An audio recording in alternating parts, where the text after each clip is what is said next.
Everybody? It's Will Curran from Endless Entertainment, and we're back again, episode 15, the lucky number 15 of hashtag event icons. We have some awesome guests, but before we jump into our guests, we have some excellent, exciting news to share with you guys.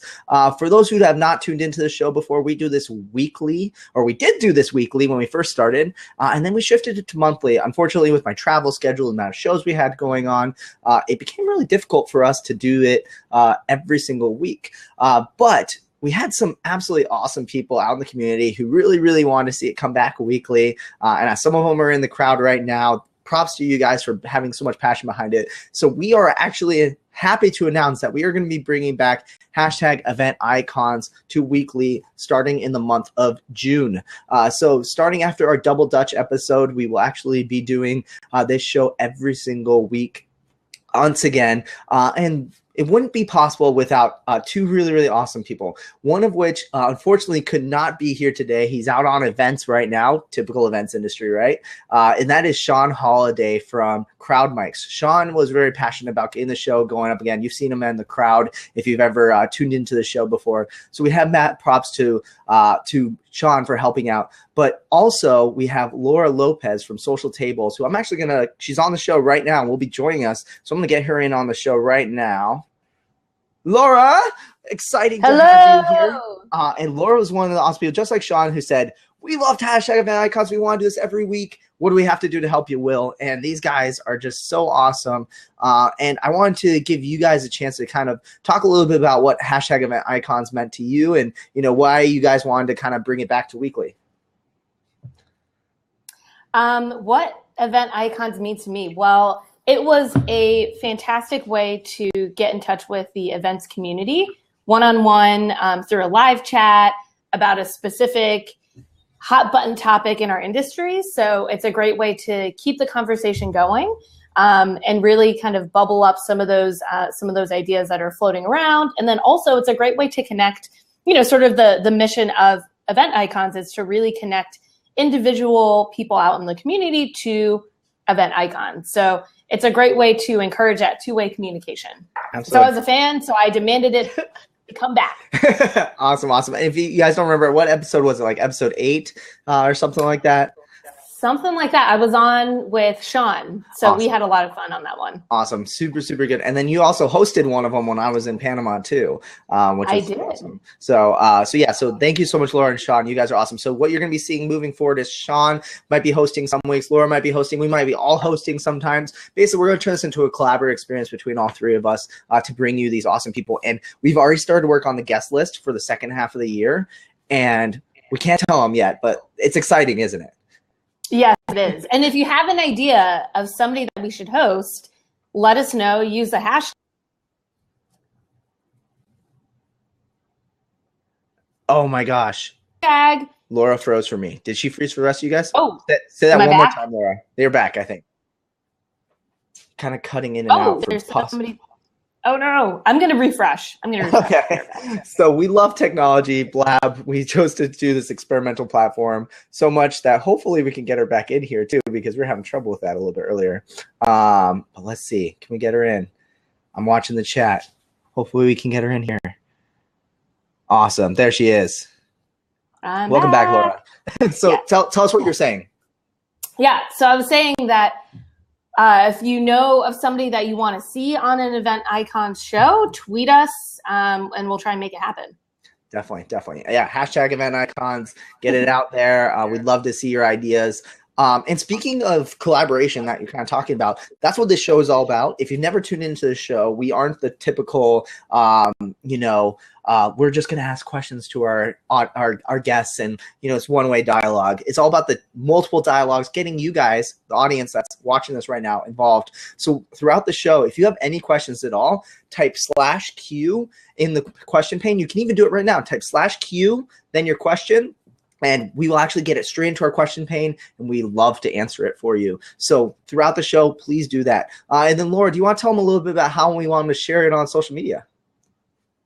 If you'd like to share event icons on social media, if you look over to the left side panel, you can. I'm backwards for you guys. I think it's backwards for me. You can actually just hit the tweet or the Facebook button, and it will create an animated GIF of what's happening in 30 seconds and post it to all of your followers. So it's a great way to get your friends and colleagues in on the conversation. Absolutely. And please do that right now. If you could just take 2 seconds to do that. We just want to get as many people as possible in this conversation. And we'd love to have a great audience for this so we can get as many questions as possible for our awesome guests. But, you know, I think we've been talking a lot about hashtag event icons. We got to move on because it's definitely all about the guests that we have. I think everyone's kind of snoozing the button right now. But we have to get our guests in here. So let's start off with Mr. Brandt Krueger. Brandt is a fantastic expert to be having here. We wanted to center the topic around AV and production. And I think it was episode 2 or 3. It was pretty early, yeah. It was really early. Brandt got to experiment and be part of the early crew of hashtag event icons. And we loved him so much, we had to have him back. And for those who don't know who Brandt is the host of Gather Geeks, which is possibly one of the best podcasts on air for the events industry. Really, really awesome. Almost as good as Social Tables, like kind of like, you know, they're competing head to head.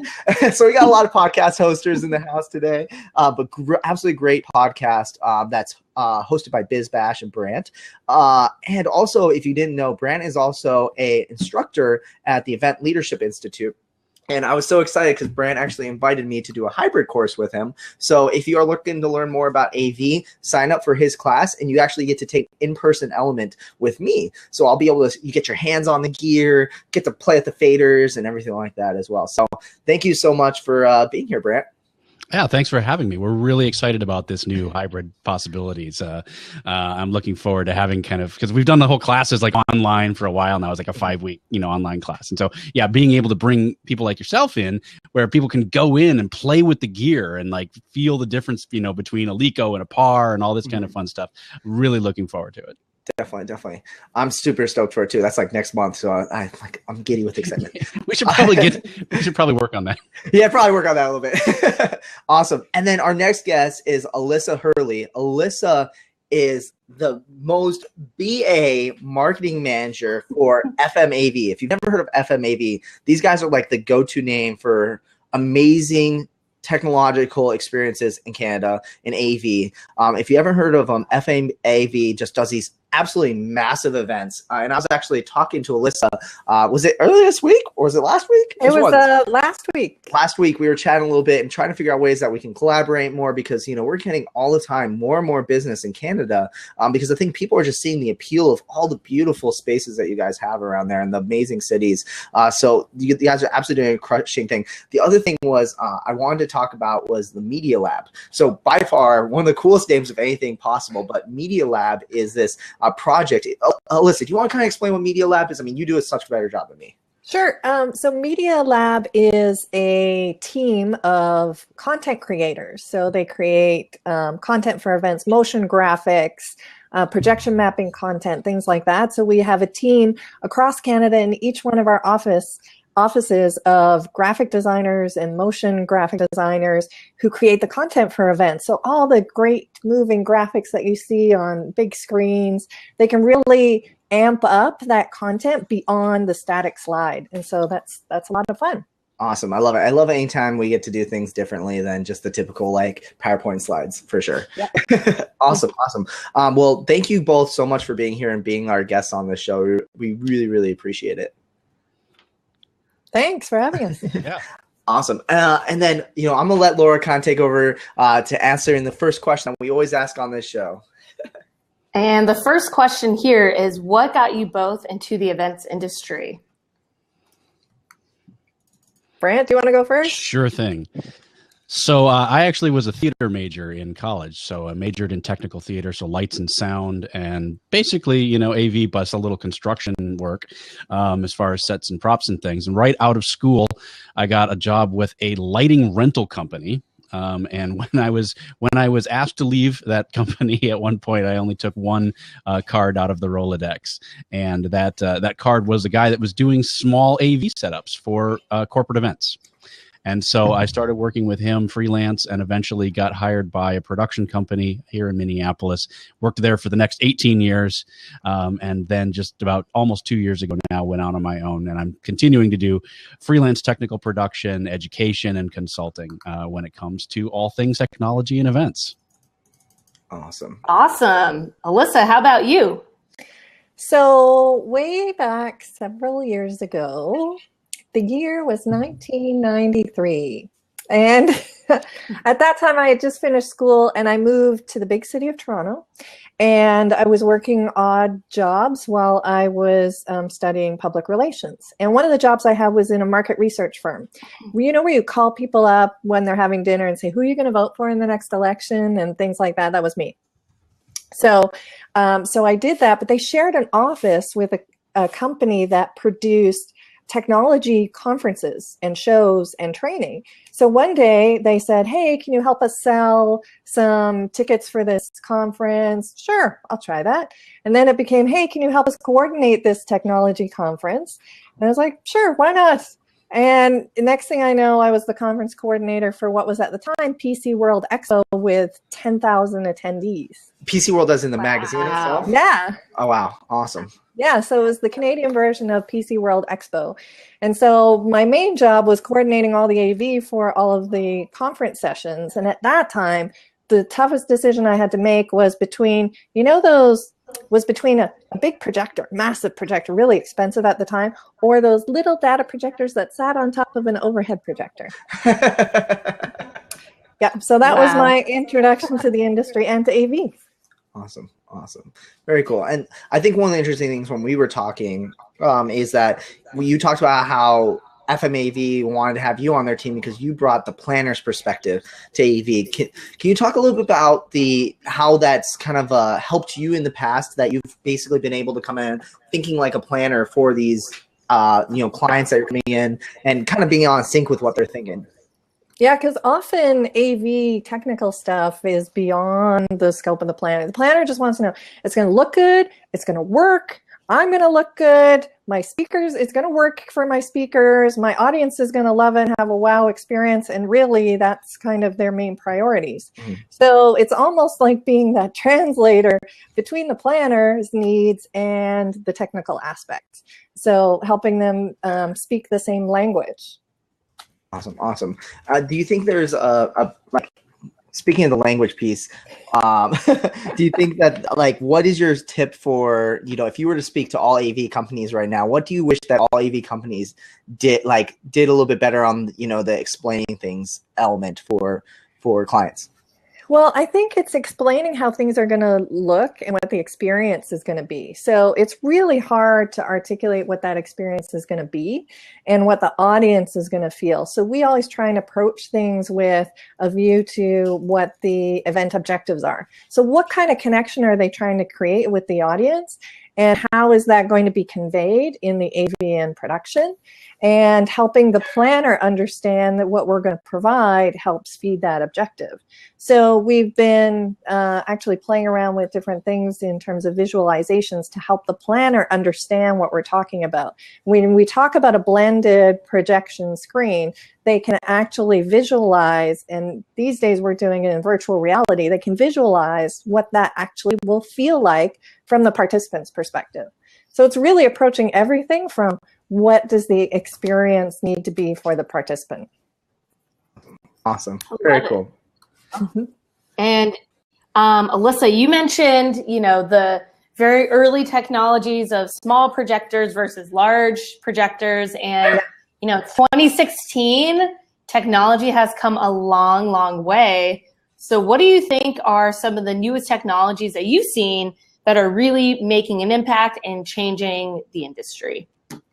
Well, projection mapping is one that's been around for a while, but it actually enables you to completely transform a room in terms of decor and atmosphere without having to bring in a bunch of stuff, right?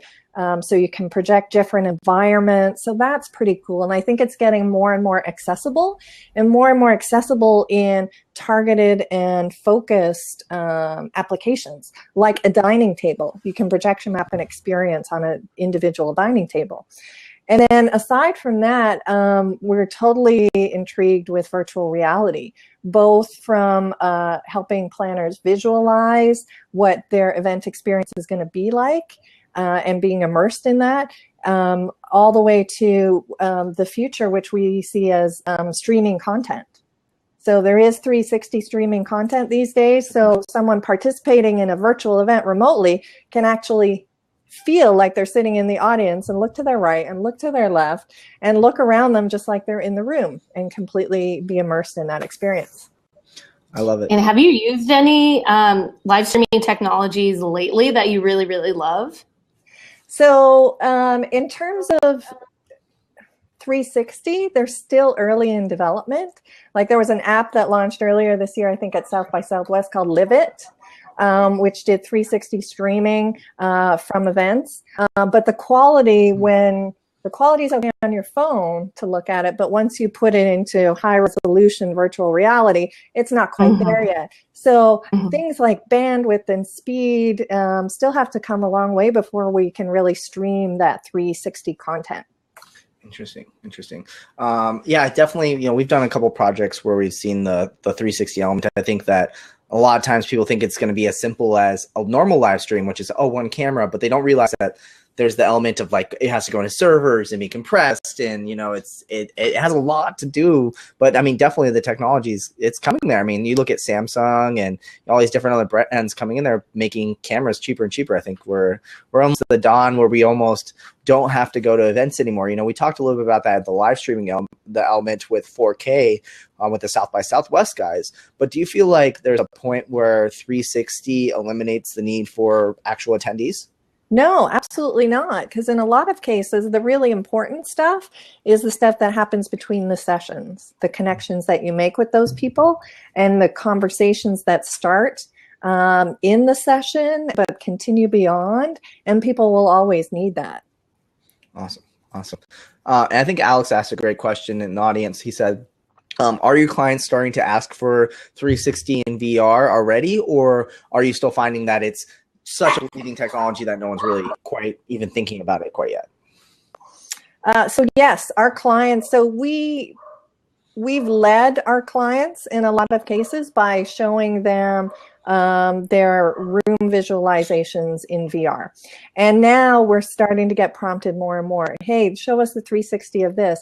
And our clients in hotels and destinations are using it for activations, like in their trade show booths. And so they're really asking, hey, give us a 360 view or VR view of our meeting space so we can use that as a sales tool with our clients. So when they're on site inspections, they can understand what the room will feel like in a banquet setup, in a classroom setup, because often you're on a site inspection, you're looking at a blank room, right?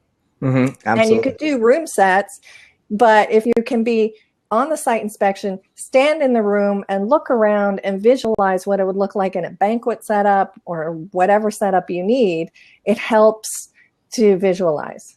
Absolutely. I think one of the things I was talking to one of my guys about as well, and this goes to social tables too, because I mean, you guys do a fantastic job about helping people visualize their space, see where they're going to put everything in, is that sometimes people think, oh, I need the headset or I need this expensive Oculus Rift with connects into a computer and you need this high power computer, but really, I mean, you can literally do virtual reality on your phone now with 360-degree pictures, and just as you move it, it reacts too. So I think that sometimes people want to think that it's one of those most very, very complicated things, but it definitely can be easier for sure.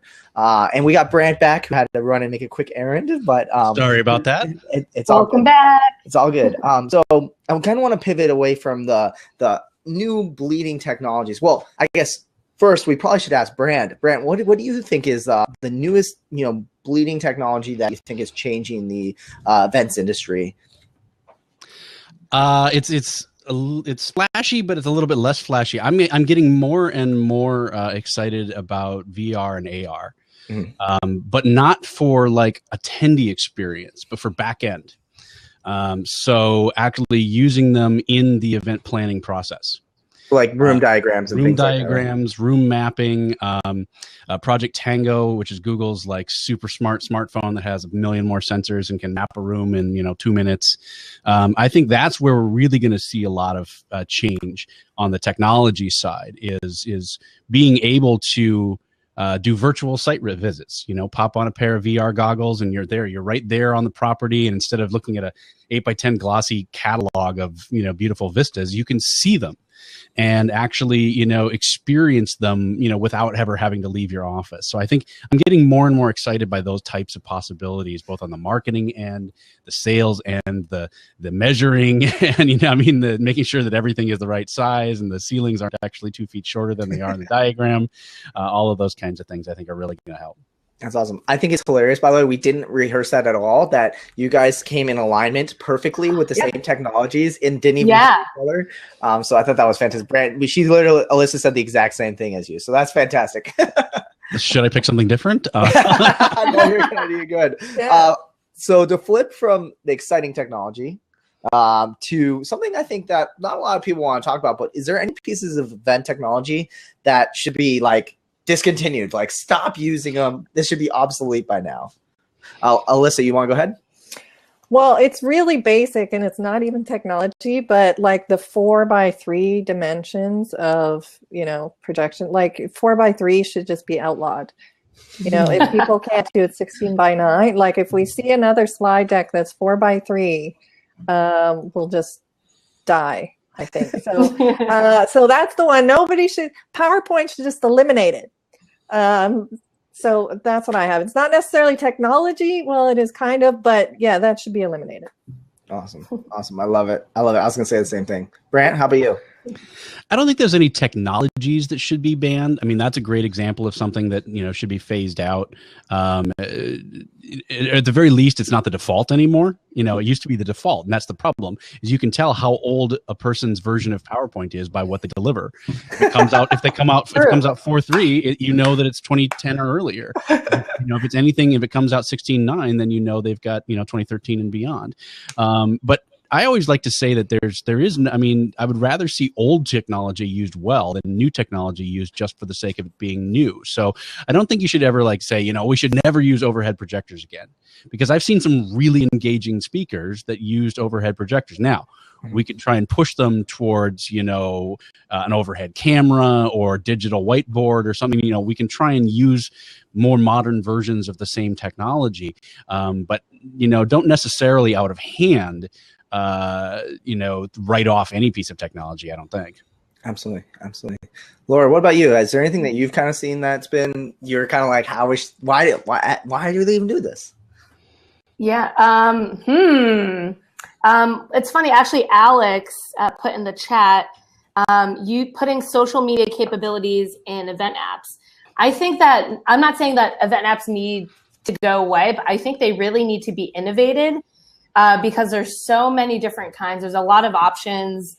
The market is really saturated, and I don't think there's any one company that's really knocking it out of the park. Mm-hmm. So I wouldn't say we need to get rid of event apps. I think there's a lot of really good data that planners can use, even properties and AV companies can use. But some of them are just really clunky. So figuring out a way to just improve them. Mm-hmm. That would be cool. That would be great. I don't know why I thought about this. Like, I think there's a ton of technologies. I thought the 4x3 thing was one of the things I thought about at first. But one thing that popped in my mind, and Laura, is the point for you guys, is I think like handwritten diagrams need to die. Oh my gosh. Yeah. Because you're like sitting, like especially outdoor events. We do a ton of outdoor events, and they're like, yeah, the bleachers are here, and I'm doing a satellite view. I'm like, they're more like up here. And everything like, why can't people just screenshot a Google map, draw it on there, or, use CAD or use social tables? Mm-hmm. I think that makes the planning process very, very difficult for sure. Yeah. It's funny when people ask us, who's one of our biggest competitors? And we say paper and pen. And they sometimes think, oh, is that a new event technology company? I'm like, no, it's actually paper and pen. Literally. It's people it's people drawing things out. And it's surprising that so many companies who've been in business for years and years and years just don't have a technology tool to help them do that. Yeah, and that's the number one enemy of registration software is Excel. I mean, Right. it's that's what's keeping. Oh, I've just always kept it in there, and it's an interesting conundrum that we have when it comes to technology. Is that we've got planners of all different types of experience levels, ranging from fresh out of school to I've been planning events for 30 years. And, just some people you're just not going to get to give up the pencil and paper. I still am very attached to pad and pencil. Just because I haven't yet found a writing technology that reads my writing well enough. Now, as soon as I'm going to try the new iPad and the new Smart Pencil and try that out, and if that's good enough, then that's when I'll get rid of my pad and pen. But there's still nothing faster as far as input method than a pad and paper. So definitely use the tools that are available, but. Kind of going back to my earlier point, also use what works, and not necessarily, don't force yourself a complete, paradigm shift just because something is new. If it's going to save you time, absolutely, but don't force it. Definitely. I think to go on that point too, for me, I just recently got a Kindle, and I was super anti-Kindle for a long time. I liked the physical books. I liked. If you look all the way over there, I have a big bookshelf full of books. I like the idea of looking at all the books I've read and I've accomplished, So I try to avoid getting a Kindle. And I finally decided to get a Kindle, and I think they finally build out where it feels like I'm reading a book, and it adds some extra layer of the highlighting and the sharing that just makes it so much easier. And then the fact that if I finish a book, I can get another book right away without carrying around 2 books with me. So I think that was a huge win for me. And the same thing, there's sometimes we jump on technology so early just to have new technology when it doesn't really make it any easier. Like my Amazon Echo. Alex was asking me if I'd tried any of the notepads that digitize the notes. I've experimented with some of that, and I wasn't really digging on how Evernote was handling some of that. I haven't used the official, Moleskine, notepads and all that kind of stuff. But based on what I've seen from the basic level of handwriting recognition, it wasn't doing a lot for me. Office Lens is actually looking much better at this point. So Office Lens and OneNote is getting closer. So I've started using Office Lens to scan in. So I would still write things down in my Magic Notebook, and then snap a quick pic in OneNote with Office Lens, and it actually centers it up. It if it's doing any kind of the oh man, I'm blanking on that. The digitization. No, what's the trapezoidal? It's such an AV term, and I'm blanking on it. Keystoning. Yeah. Oh, okay. Somebody needs to punch me in the face on that one. I thought you were an AV guy. Yeah, so it actually auto fixes any kind of keystoning that's going on. So if you're snapping it, you don't have to perfectly align the the image on the back. So I've been kind of digging that. Very cool. Very cool. For receipts and stuff, it's really nice.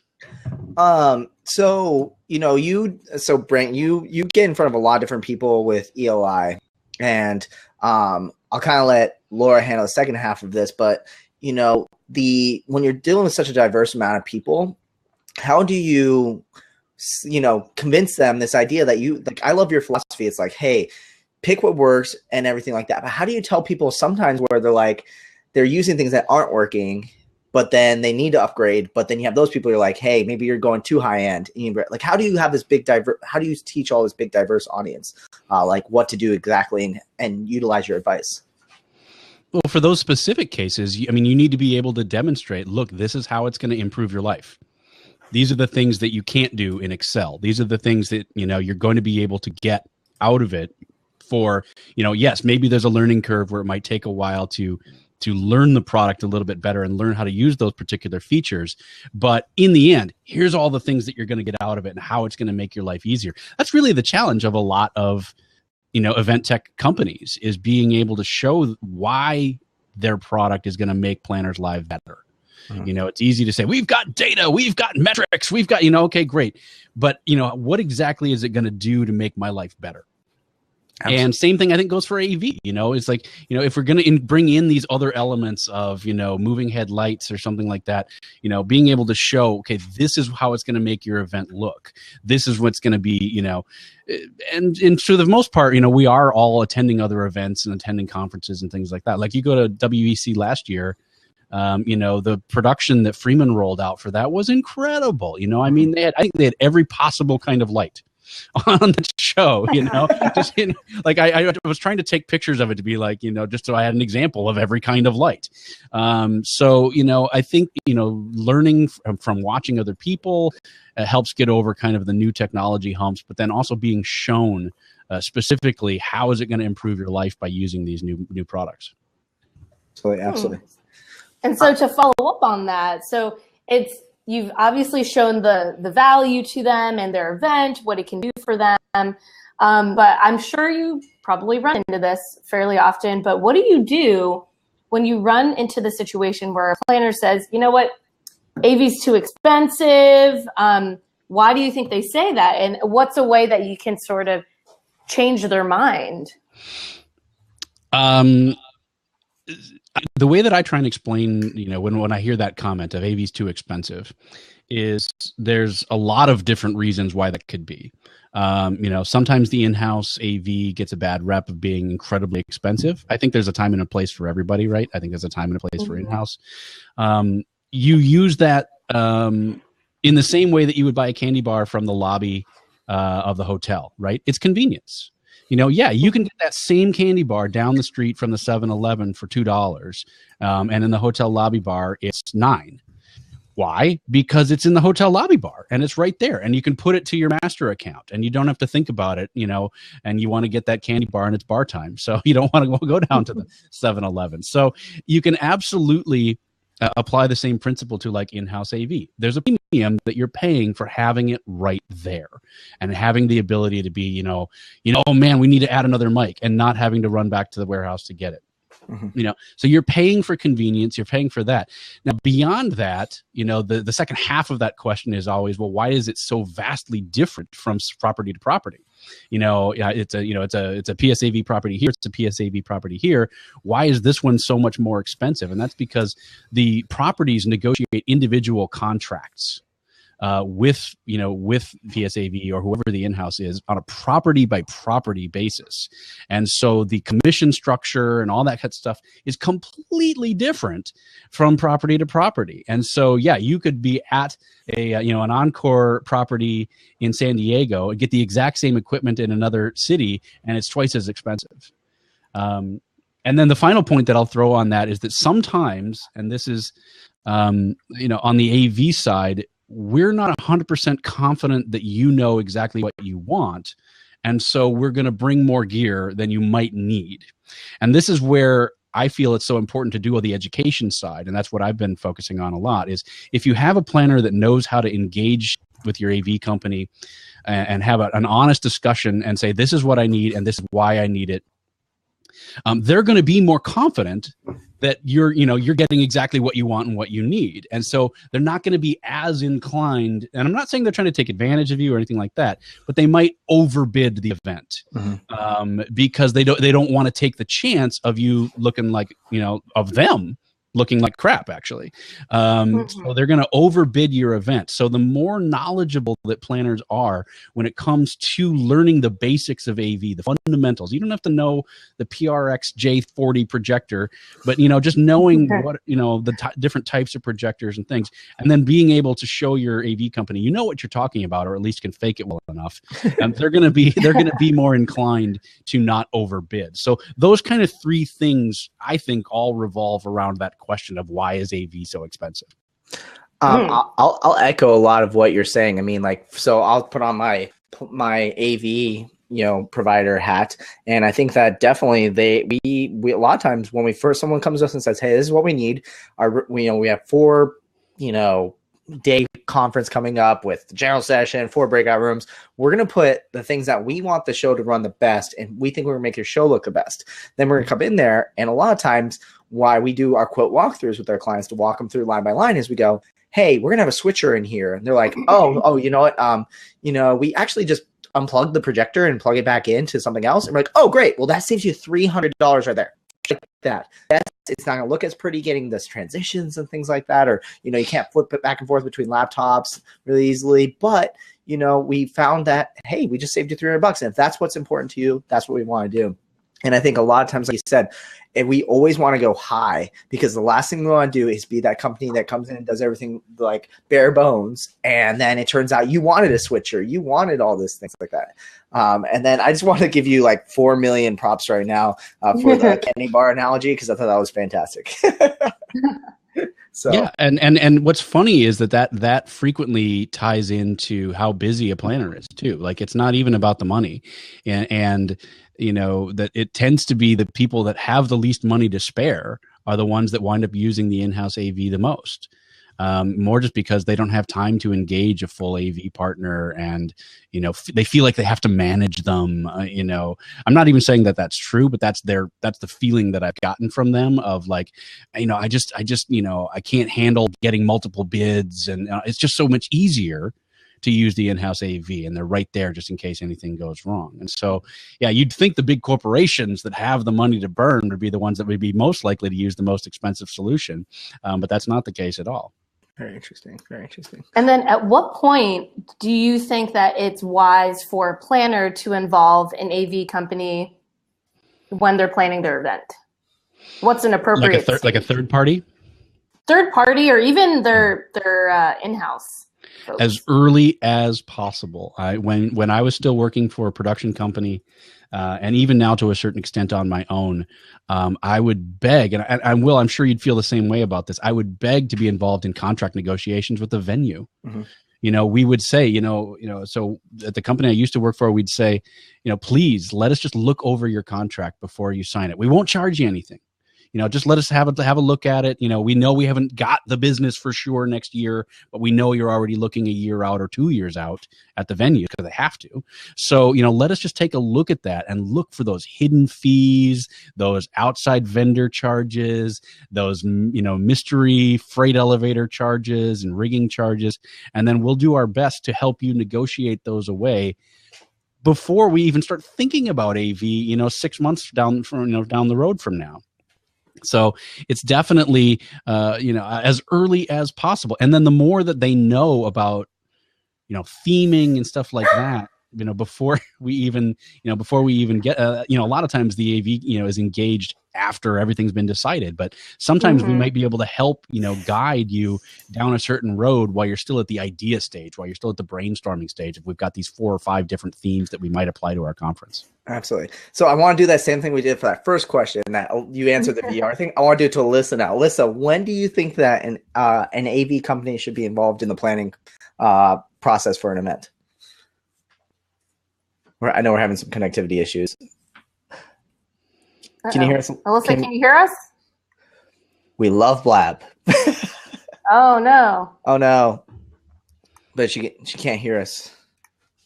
Bummer. Okay, so as we figure that out, I would just laugh because I think that she'll probably say the same thing that you said. And I tell people all the time, we call it flipping the script. And like you said, I beg people, I say, guys, just get us involved as soon as possible, because a lot of times we're the ones who want to get rid of those fees for you. We have a motivation to save you money on your AV, because guess what? Instead of spending on fees and all those things like that, I want you to spend it on my equipment. Exactly. My labor and things like that, things that I actually make money off of, right? But also things that I know are going to make your event better. Rather than spending $10,000 on rigging fees, that's like you can do a triple wide projection mapping on that. And some people don't realize that those fees, they just destroy your budget really, really quickly. And sometimes, I think even go back even further before they even decide what to sign on the contract, sometimes deciding what venues to go with too, because, some are really easy to work with. They're like, hey, yeah, come on in. Well, we know you got to do this. We need a babysitter there. Those be really upfront about everything. But then sometimes you go to these properties and they try to trick you at the end. They're billing you for extra things. And we know all those things because we've been at so many different venues. We're doing 100 events a year. If you're maybe only doing 4, we're getting 25 times more chances to see these horrible things too. So I don't know, have you seen kind of the same thing on your end, Laura? Not really, but we do work with a lot of AV companies, planners, and properties with all 3. And so sort of what Brandt was mentioning, and you too, talking about involving AV companies early, because Social Tables is a diagramming software. And by virtue, we have AV companies who are customers, and then we have properties who are customers. And so it's a great communication tool. Not to go too much into a social tables exciting conversation about this, but whatever tool you can get in the hands of people who are planning your event and help them collaborate, we're all for it. I know a lot of places use Google Docs. We're all about collaboration. So any time that you can help uncover those fees early, the better. We had a couple of, we're doing an educational roadshow. We've done 4 of 5 cities, and we have PSAV there speaking to help, wave the flag for AV companies and to help planners understand where do the costs come from. The big topic at hand is about Wi-Fi. So Alissa mentioned this earlier about, connectivity, as we're nosing here. Connectivity it can be, it can be a real issue at your event, and understanding where those costs come from, because you can sort of lowball it, but what you put into it is what you're going to get out of it. So we're seeing that firsthand. It's a big issue. Definitely. And I think we kind of barely brushed on this topic when we're talking about the contract negotiations, but do you have any, in those scenarios where maybe they aren't lucky enough to get their AV company on board early enough, do you have any recommendations for people who are being forced into working with in-house AV? Like whether it's, hey, in our contract, we noticed that we get 25% on top charged for us if we use an out-of-house AV company, or, the in-house AV, they just don't know what to do. They're so confused. Like, what are your recommendations if they feel like they're being forced into this in-house AV restrictions? You asking me? Yeah, asking you. I'm talking to you, Brandt. I'm talking to you, pal. First of all, very rarely are you forced. There's always an out. Yeah, there may be some fees involved. That's when you might need to engage the property itself, engage the sales of the property. Yeah, the best time to take care of all of that is at contract time. But yeah, if that's not an option, just work with the in-house AV. Still get an outside bid. It's very helpful to, even though you might have fees or something like that on top of it, don't discount getting the outside bid anyway, because, and I can't remember if I told this story the last time that I was on, but, we've saved our clients, thousands and thousands of dollars, even going with a third-party company, even with the fees. It was literally, I think it was like $12,000 that the in-house AV wanted for a very simple couple projectors, couple screens, sound system rig. And for whatever reason, they wouldn't budge on it. And so we were able to get an outside bid, and the whole smash, including the fees and everything, was like $3,000. Oh, wow. So do not discount getting that third-party option, even if you want to use the in-house AV, because it gives you just a little bit of leverage of being like, hey, we like you guys, we want to work with you guys, but look at this bid. It's $10,000 cheaper. Can you meet me in the middle? Don't try and beat them over the head with it, but just can you meet me in the middle? And easily you can shave a couple thousand here and a couple thousand there, doing that by just getting another outside bid. And if they won't budge, take a chance. Use the outside bid. I know that's the hardest 3 words for planners to ever say is take a chance. Mm-hmm. But, do your best, do the best due diligence you can, try and get references, all that kind of stuff. But at some point, you might seriously consider trusting that third-party bid because it's so much lower. It's worth taking the chance, right? Definitely. One quick pro tip that I definitely have for anyone who's planning events too, if you are taking that advice, I definitely recommend that because, hey, it also gives me a chance to sell more equipment, things like that, right? Let's be honest, but I definitely think that there's a point too where people, I've seen this happen 4 or 5 times in my lifetime, and it's like, oh, it hits me real deep, is that once we had a client who came to us and said, hey, PSAVs or in-house AV companies charging us a ton of money. Can you do better than this? I look at it and I'm like, yes, I can. I haven't even gotten the quoting software yet. Build it all together. I'm something like, that massive amount, 10 grand cheaper or whatever it is. And I'm like, I got this in the bag. They're basing everything on cost. And possibly one of the hardest things to do was that then they gave PSAV another chance, who then was still not able to come down lower, but then basically gave him my bid and said, hey, beat him at this. And then basically said, hey, Will, can you beat this? And I'm like, well, if I'm coming in at a lower cost, why are you hurting me from running my business, and I'm already way lower than they were. I'm not ripping you off either. You can go take it to another third party. That would be the best option. But a lot of times I think we get sicked on each other to like just basically freak down to the bone. And sometimes that's like, it's really hard to, run a company and provide you a great experience if we're nickel and diming every single piece of thing. So that's when I'm in charge of that kind of thing, I try really hard not to do that. Like I'll go at somebody once, hey, can you come it down? Can you bring it down? I try really hard not to go back again. Like you say, that second round of like, okay, you already gave me, good, but now we're going to try and go even better. Because it's all a give and take, right? It's all a give and take. It's all a partnership. Nobody wants to take advantage of, whether it's you as a business owner or the planner, so yes, you have to play the game, but you also have to be respectful of, yes, you need to make a profit. You need to make, your business. Oh, did we lose him? Uh-oh. Brandt, you're frozen. Maybe. Business go. Maybe. We'll see. So, air high five. Oh, he's back. You were just frozen. Weird. Oh, he's still frozen. Oh, there you and go. Wait, you're unfrozen. Brandt, can you say that last part again? I don't know where I cut off. You were talking a little bit about, you're saying like you definitely don't try to nickel and dime. We're all business owners. And... Yeah, nothing froze on my end, so I don't know what that's all about, but I can try and jump out, refresh here. But yeah, I try really hard to play the game, but without beating people over the head. Just be respectful, and definitely get those third party bids so that you can have a comparison and apples to apples and all that kind of fun stuff. But don't be a jerk about it either, because I've had those clients too, where just every single thing gets nickeled and dimed, and it's no fun. No bueno. And the word will spread about that one company that nickel dimes you. The events industry is really small. So absolutely, we lost Brandt. I think he's just refreshing real quick. Oh, there you go. Okay, cool. I think you're 100% right, though. I mean, like, you look at the companies. There's a reason why now. When I first joined and started doing AV for big corporate events, we definitely no one was talking about in-house AV versus out-of-house AV. We just knew in the industry the AV guys hated it, and no one talked about it on the external. And we started blogging about it. We're like, this is an outrage, flipping tables, that flip table emoji basically. And all of a sudden, everyone started talking about it, and then now you see it, everybody knows about it, and it was just, it's rampant through the industry. Like when you hear people, when I go to presentations now, I say, how many of you guys have ever worked with an AV guy? And I'm like, how many of you guys actually enjoyed it? No hands go up. People know when the experience is not good. Exactly. Exactly.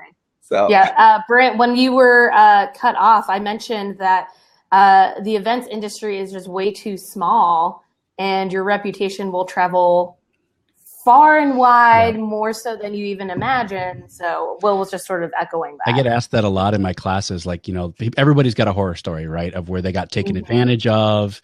They felt like they overpaid. They had union issues. I mean, whatever it is, everybody's got, especially if you've been in the business for even a few years, you've got at least one of those stories. And so I'm always asked, what can I do about it? It's like, well, after the fact, nothing, really.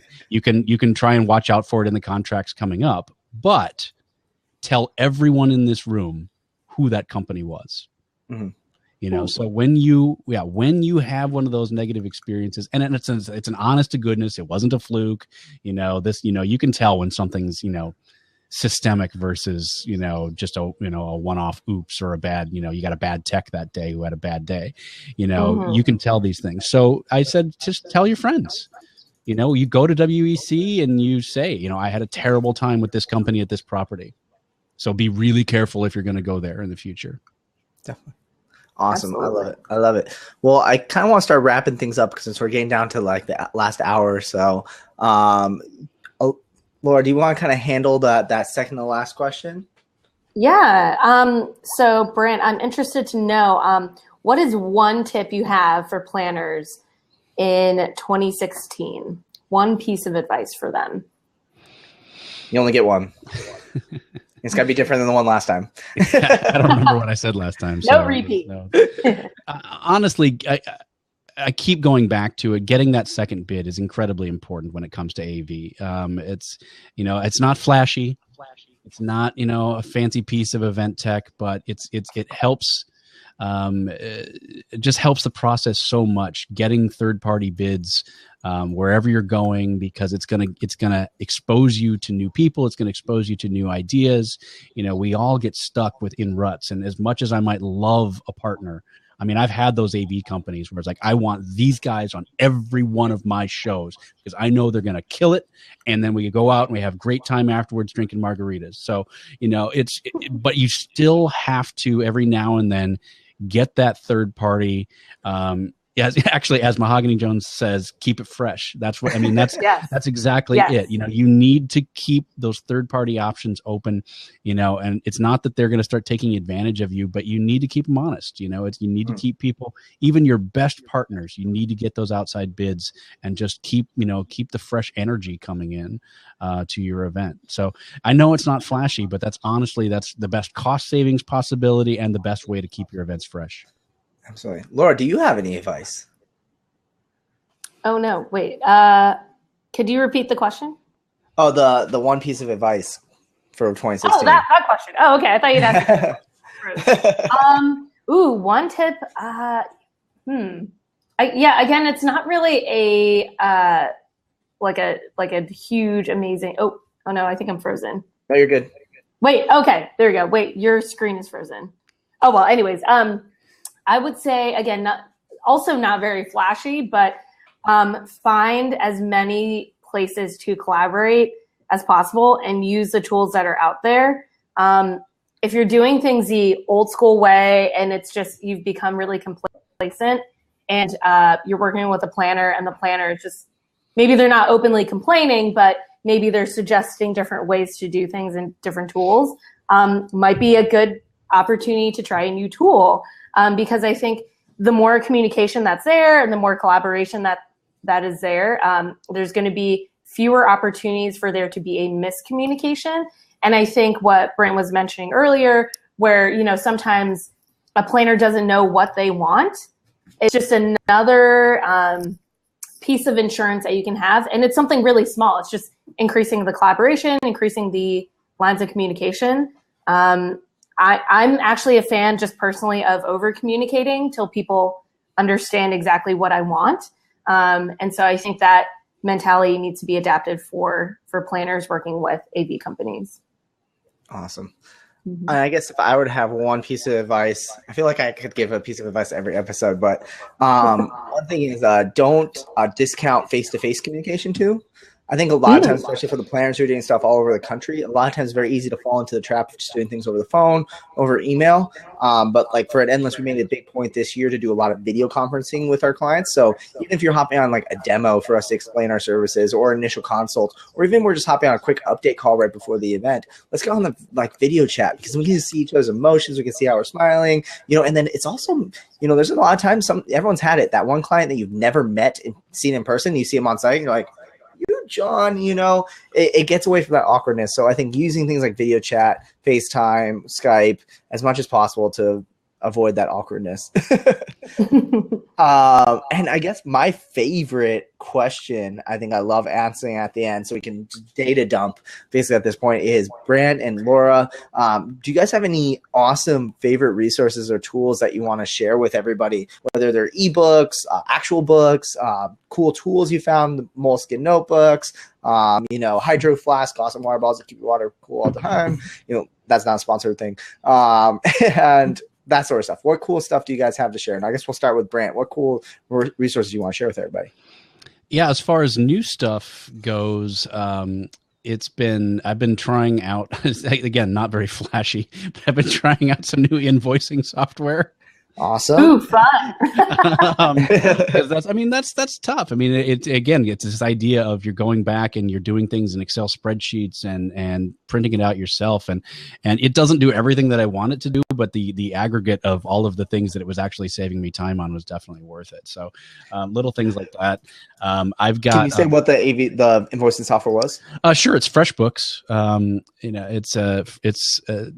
this is probably my other tip is that I, like you, Will, I am a content junkie. I mean, I listen to so many podcasts and read so many blogs and things like that. Like that continues for me to just be a great way of educating yourself on what's out there and what's available and what's a possibility. You know, reading resources like BizBash and the, you know, the Social Tables blog, and you know. Oh no! Did he freeze for you? Oh, I'm on frozen. Oh, he's still frozen. Oh, no. Brandt froze right after he said BizBash. Yeah. And then he said Social Tables. It's like jinxing it. Oh no! I'm also a huge fan of the Social Tables blog. I mean, I got to give you guys some major props, for sure. So yeah, I mean, I'm definitely a huge fan of Social Tables. If you guys haven't seen Laura's blog, it is fantastic. She also started a podcast called The Turn of Events, which is fantastic. And so definitely check it out if you guys got a chance. So Brandt, you were saying BizBash and Social Tables. You're kind of like a content junkie like me. It's so frustrating because I wasn't frozen on my end. You know, like, oh, he's totally frozen. No. I'm like, no, I'm not. So yeah, content junkie, love podcasts, love reading all the blogs, and just that's how I'm able to stay up on going out things that are going on in the industry, and that's so helpful. And I know not everybody can do that, but then, you know, follow all of these good folks on Twitter, and you'll be able to at least keep a glimpse on things. Awesome. I love my phone charger too. How's your that? Phone charger? Yeah, that's a good one. Yeah. What? So share this phone charger. I think it's Anchor. Either Anchor or Aukie. They're like the same thing, right? Pretty much. So yeah, it's Aukie, and it's like 1,000, you know, milliamp hours thing. It's just a beast, but it's still small enough that it fits in a pocket in my backpack. And you know, I've flown internationally with this thing and like been playing video games and just sucking down the juice, and it never seems to die. And so yeah, this thing's been great. And so it's a 10,400 milliamp hour battery pack, and it was not very expensive at all. I mean, it was under $30, and it's just the best thing to have. I never worry about running out of power. So they're so cheap. I was trying to find my bag real quick as you saw me like just dive in towards it. Was mine too, because yeah, I mean, I think as event planners, we're constantly, our phones dying like crazy because we're constantly on our phones, we're constantly on the go, we're standing up, we're moving around a lot. We don't stay in one room for like more than 5 minutes. Unless you're like just one big general session. But those battery packs are amazing. One tip that I have is that if you have like a Samsung phone, like so I have the Note 5, or if you have one of the newer ones, a lot of them have a technology called Quick Charge on it, developed by Qualcomm. And that's a very mouthful, by the way. That's the best part about this thing. It is a quick charge battery. Absolutely. The best ever. So check for the ones with the 3.0 and 2.0. They usually have like an orange port on them. And just make sure it has the certified Qualcomm on it, and it will charge your phone. So my Note 5 can charge from like 0 to 80% in like 20 minutes, which is amazing. Wow. So especially from a battery pack. So definitely, if you get a chance to get those battery packs, props. Yeah. And then you're always the hero, especially if it's like 5 ports out. You can be like, oh, you want me to charge your phone for you? Just throw it in my bag, you know? Oh yeah. All the time. I'm loaning it to clients all the time. Absolutely. They're all running around with iPhones, and it's like, oh, here you go. Absolutely. So yeah, Aukie, and there's what's the other brand? Anchor, Anker, and Aukie, Aukey. Awesome. I'll post those in the chat on the right hand side. I was trying to find one more thing. I've got one more like piece of kit that's usually in my bag, and I can't find it. But it's my Monster cable makes the world's smallest multi-plug. Because that's the other thing, is you never have enough multi-plugs, right? So this is another little thing that just fits in your bag about that big, and it folds over on itself and plugs into itself, and it's just a 4-port power plug. You know, all the times on tech tables and things like that, you never have enough power, and I'm able to just go shunk, chunk, here you go, here's 4 more. You're good to go. And Alex mentioned the Mophie Juice Pack case, which it just goes over your phone. It makes your phone a little chunky. I used to have one, but I got a new phone and then lost the bottom, so it was game over from there. But I used to have a Mophie, and it's great. If you're not even totally dead, your phone's totally dead, you can get maybe 2 charges out of it, and you can turn it on and off. So the case stays on, and you just turn on the charger whenever you need a little bit of juice. So that's a good resource too. I was going to share, since we're on like a spree of awesome things. I'm so excited. I got the UE, the Ultimate Ears Roll. It's a little Bluetooth speaker. Basically, what's great about it is it's waterproof and shockproof, but it has this little strap on it, so you can strap it to a backpack. So a lot of times it's great. We love doing load-in so we can play music, and it's so loud, super crystal clear. And you guys know I'm an audio guy, so obviously like I'm gonna know what sounds good audio. At least I like to think I do. But really awesome, and it's super inexpensive. As I said, that I closed the link. I think it's like, oh, they're more expensive now, but you can usually find them go on sale for like $60, like every other month or so. So definitely stay tuned. I think the black one's a little cheaper too. Yeah, the black one's only $87, so you can usually get it for like $60. Sounds awesome. And it's waterproof. So we had a raining storm and we still were able to listen to music. So awesome. Any other cool resources that you want to share, Laura? No, you all pretty much hit the nail on the head. Trying to think. Good resources. I mean, this is a Social Tables resource, but we did a big study on site visits between planners and properties. And we have a checklist for both the planner and property of things that they should look for in their site visit. And one of those things is does tackle AV. Awesome. Is that the infographic that you just came out with? Yeah, we came out with two different ones. So we had a big ebook and then we had an infographic for both. Awesome. Yeah. Okay, cool. I'm sharing those in the chat on the left-hand side for everyone who wants to check those out. And then if I can, I'm going to do a selfless plug too. We were talking about the in-house AV restrictions and everything like that a little bit earlier. Endless came out with a really, really awesome checklist, basically list of all the restrictions that you could possibly have and how to get around them with your contracts. So if you ever get a chance, I'll post a link on the right-hand side, but it's called How to Remove In-House AV Restrictions. It's worthy of just putting in your contracts and your RFPs moving forward. And so then that way you guys can really make sure that you're saving a lot of money on your AV. And it looks like we might be able to get Alissa in here right at the end. Woo! Yeah! So we got Alissa in here right at the end. Alissa, do you have any cool resources that you want to share with everyone? Let's see. So lots of reasons to stay on top of news. I use Nuzzle, so it gives me the top news from Twitter each day. So I use that. That's super handy. And aside from that, that's all I can think of right now. There's always something new every week I come across. I can't remember what it is this week, but Nuzzle's the one that stays top of mind. Absolutely, yeah. So the real TLN can you explain how Nuzzle pulls the news from Twitter? Yeah, so it takes the most shareable news. So of your Twitter network or community, the people that you follow, the most shared news bubbles to the top. And so Nuzzle will give you the most popular ones. So it's a way to kind of crowdsource what the most popular topics are that awesome. Your audience is talking about. So yeah, it's great to make sense of the fire hose and get the top news that you need. I love it. I think sometimes it's really easy to get really fixated on one little news source that you get, and you're only getting one point of view and everything like that as well. Awesome. Fantastic. Well, I think we might have lost Laura right at the end of the show. The wonders of technology. We can't seem to have more than 3 of us on at any given time. No, it's like there's some kind of factor going on where it boots off. There's 3 of them. All right, kick one of them off. Awesome. Flab says no. Yeah. Fantastic. Well, cool. Well, thank you guys so much. I mean, I definitely want to wrap up the show. That was just fantastic. All the resources you guys share, all the advice and playing tips and tricks that you guys were able to bring together. We really definitely do appreciate it big time.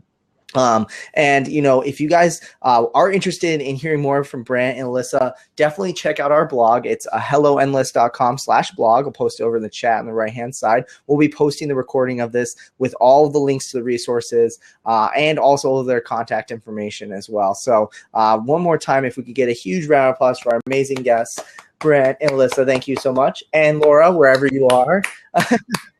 Thanks for carrying it, Brandt. So thank you guys so much. And we definitely look forward to next month's episode where we'll be interviewing the guys from Double Dutch, talking about event apps and how do you make event apps way, way better. And then we'll be right after that show going back to weekly. So definitely stay tuned for that. So thank you guys so much for tuning in to #EventIcons, and we'll see you soon. Thanks.